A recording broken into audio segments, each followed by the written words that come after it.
Teksa vajzat po përgatiteshin për primein, atmosfera në dhomën e grimit ishte më e tensionuar se zakonisht. Dritat e forta pasqyrave nxirrnin në pa çdo detaj të fytyrës, ndërsa zhurma e lehtë e furçave dhe produkteve kozmetike përzihej me heshtjen e rëndë mes Benitës dhe Elionës.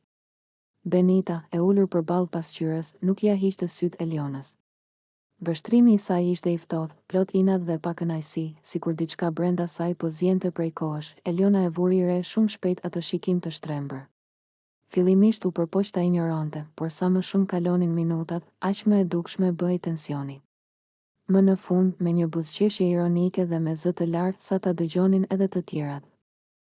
Ajo ju kthye Benitës, "Qa ke që më sheh shtrembër? Të vjen inat që jam më e bukur se ty?"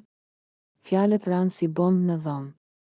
Disa nga vajzat ndaluan grimin dhe kthyen kokën, duke ndjerë se diçka po shpërthente.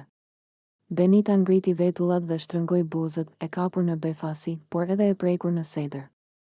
Ajo u përpoq të ruante qetësinë, por ishte e qartë që komenti i Elionës i kishte hyrë në nerva. Shikimi i saj u bë edhe më i mprehtë, ndërsa heshtja e saj fliste më shumë se çdo fjalë. Eliona, nga ana tjetër, dukej e sigurt në vetvete.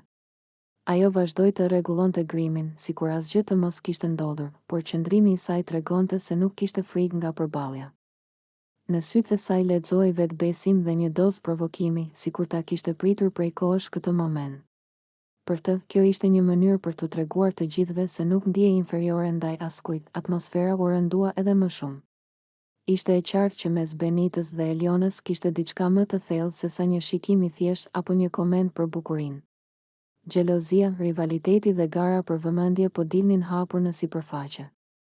Vajzat e tjera ndiheshin të sikletosura, sepse e dinin që çdo fjalë e thënë në atë dhomë do të kishte jehon më vonë, si brenda shtëpisë, ashtu edhe jashtë saj. Ky moment i vogël para pasqyrës u kthye në një pa.